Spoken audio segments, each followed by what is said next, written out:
Hi everyone, I'm Bagger Don at StockMarketCaddy.com. It is September 1st, 2018, and we are making this video one of the rare videos that we're going to provide a public service announcement to be posted on YouTube. The markets are at a pivotal point. Are we at the start of a parabolic move much higher, or are the markets topping out is the question of the day. We're going to give you a glimpse, just a glimpse, of the swing machine and how we make these decisions day in, day out. Not just on a daily, weekly, and monthly basis for swing traders, which is what we're going to look at today, but we also do this on an intraday basis. We can trade without looking at a chart. We're not into drawing this trend line, that trend line, this moving average, that moving average. Because as you have probably witnessed and what you have seen is that those trend lines and moving averages are meaningless. They're a moving target. They don't offer any predictive value in the market. So we only have about 10 to 15 minutes on YouTube. So let's get started. But to improve your the visualization or the clarity, be sure to set the YouTube setting at a high definition. And please understand that our private members, our green jacket members to Stock Market Caddy, receive a video of almost no more, but usually an hour in length from Sunday night through Thursday night.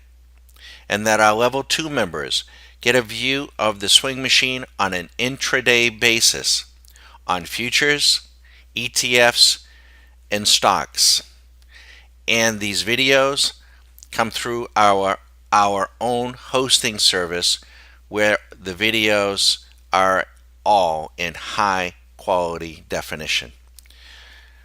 First, let me explain. We're looking at the swing machine on the futures, which is what we're going to concentrate on.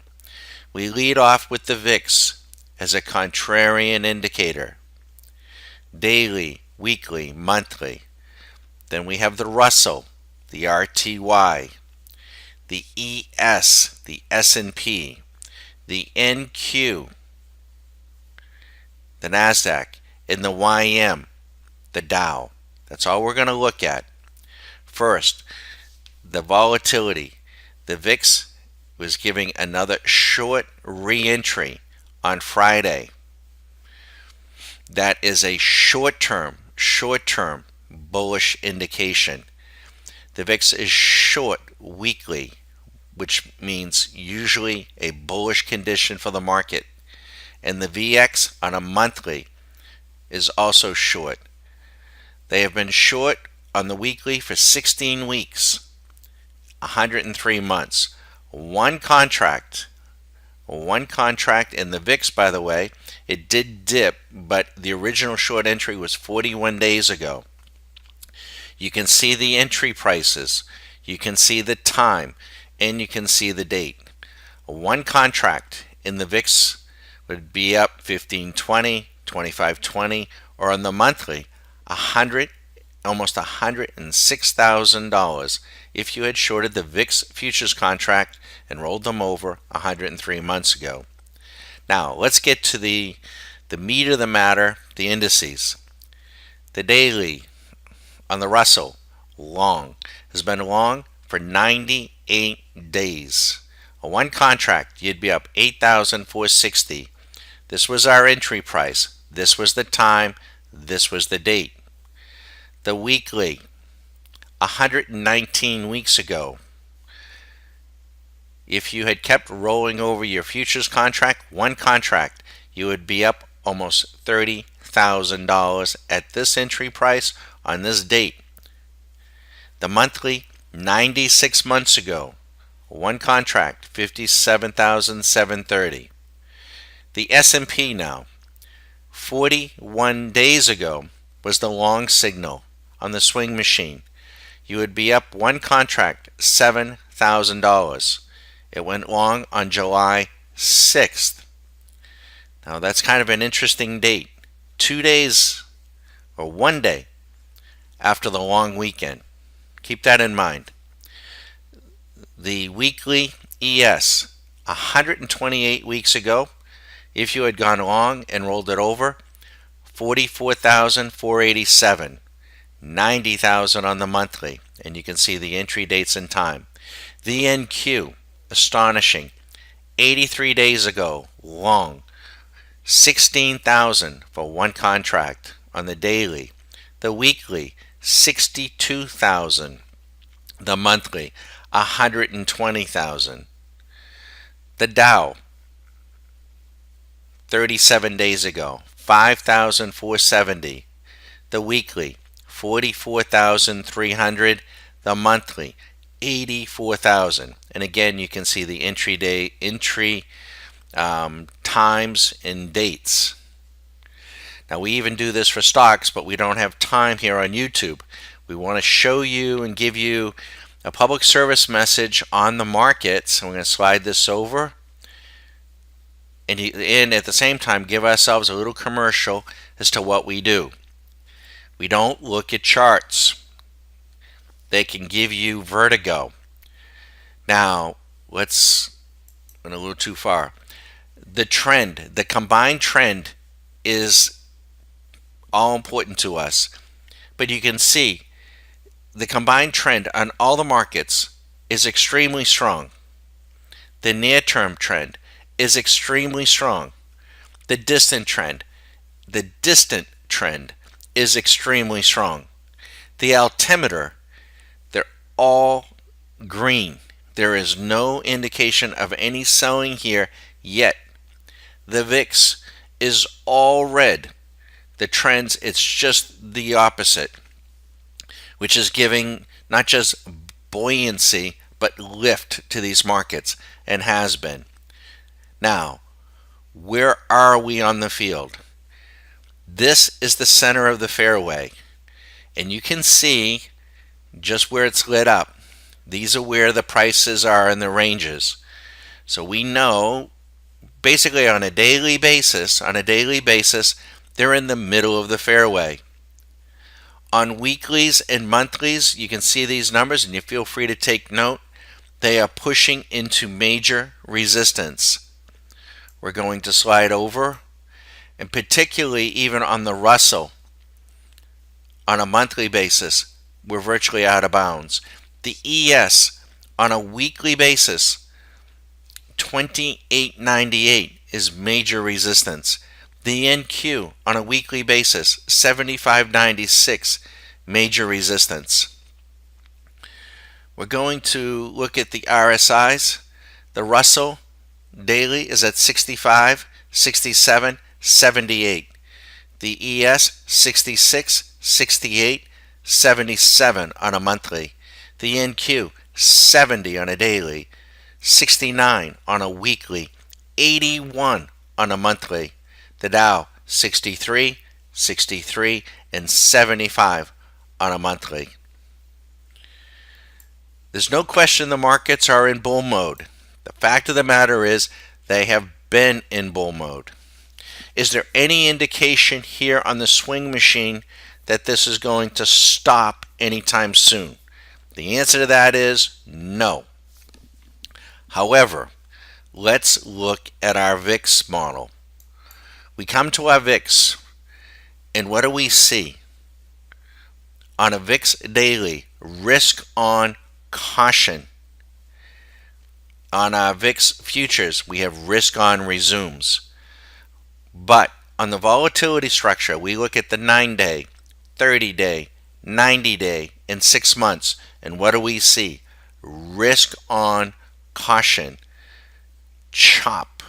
And the VIX structure is trending up 90 days to 6 months out. This can change in an overnight basis. So when we see the markets pressing into their highs and into resistance, and we see the VIX model flashing, beginning to flash, risk on, caution, we do one of two things, three things. One, we cut back on buying. we cut back on buying the calls. 2, we start buying a little bit of puts to protect our longs. 3, we consider selling covered calls. And 4, for the real aggressive trader, might be looking at very, very extended stocks or markets and speculating on the downside in very, very marginal ways. Now we look at what we call the yield curve in some of our other indicators. First, here is the SPX itself, the SPX cash, also long for 42 days and strong all the way across. FedEx, we monitor as a proxy for the transports for an early indication. FedEx had been in a long mode for 3 weeks. It is dipping amongst all the excitement of Apple, up 20% in a month. Now think about that, folks, too. 20% in a month. Historically, if the S&P was to return 10% a year, would be a fabulous return. Apple did 20% in a month. That to us, now you may think if you just got in there that is a real bullish sign. That can be a capitulation type sign. That is an extreme move at the highs. And I know Warren Buffett just put money into Apple.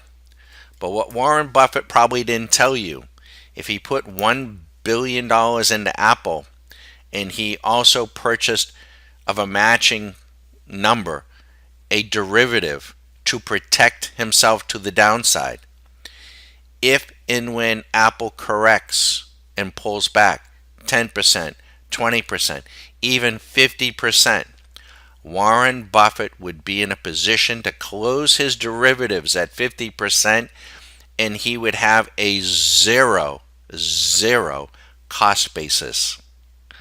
He doesn't tell you the full extent of his trade. He speaketh with forked tongue. But enough on Warren. We stay with the swing machine. So FedEx is indicating the transports are dipping. The combined trend is moderating. And we got pressure down, and we had a little bit of selling. It could be a canary. What is more troubling is the yield curve. Short term, the yield is rising in an upward trend, and you can see that here. This is the yield on treasuries, 5-year, 10-year, 30-year. The yields are trending down. And they're moderating and they're increasing. That means the yield curve is flattening to headed down. This is not a bullish condition for stocks or the economy, but this has, in all fairness, been the case, and the market has ignored it. The market has a tendency to ignore things until it doesn't ignore them. But this is a warning, another canary. The skew. The skew is the price premium between calls and puts. 60% of all the options last week being bought were calls, not puts. More people buying calls. However, the skew is got a very high reading. It's got a long reentry. You'd rather see if the market internals of this market, and if this market was as calm as one thought, you would expect to see the skew reading down below 120. The skew reading, anything over 130 can be problematic. But in fairness, this skew has been extremely high, over 140 for almost 74 days. Reality is, the smart money that own the stock, they are selling calls and turning around and buying protection, just as we described Buffett buying the puts. This sets up that one day this move, most likely this start, is the parabolic move starting or coming to an end? We're not going to go to a chart, but I want you to look at your weekly chart on the S&P, the SPY, and you will see that last week you have a gap up. You have an island, a weekly island. Most gap ups can get filled, especially weeklies.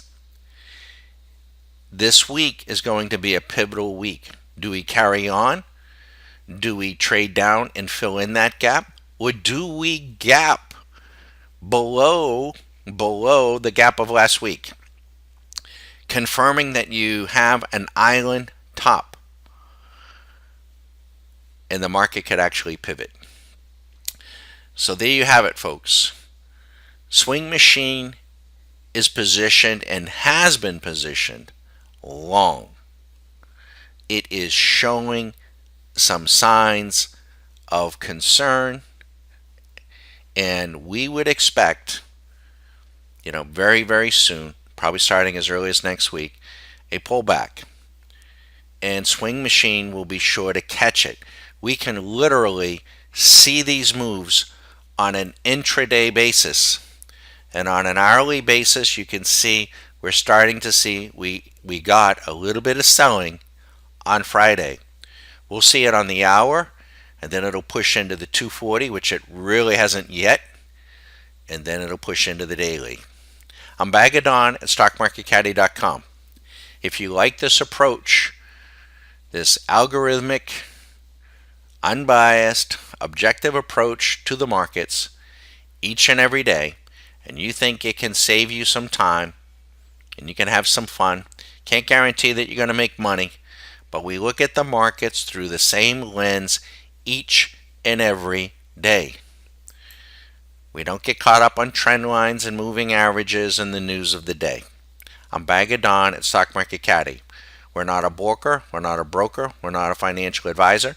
We don't make specific recommendations for people to buy or sell anything. We just share the signals that Swing Machine, and we offer much, much more, is providing us on the markets. We also have, we'll just show you, we will look not just at futures, but also at the ETFs, the SPY, the diamonds, the Qs, and so forth. Best of luck, everybody. And for next week, it might be wise to buckle up. The futures will be open Sunday night, and they will be trading all but half a day on Monday, while the public markets are closed. The banks are not going to get skinned. So everybody who has just their stops loaded in, understand, markets gap up, markets can gap down. Be careful. The markets are never calm. Never.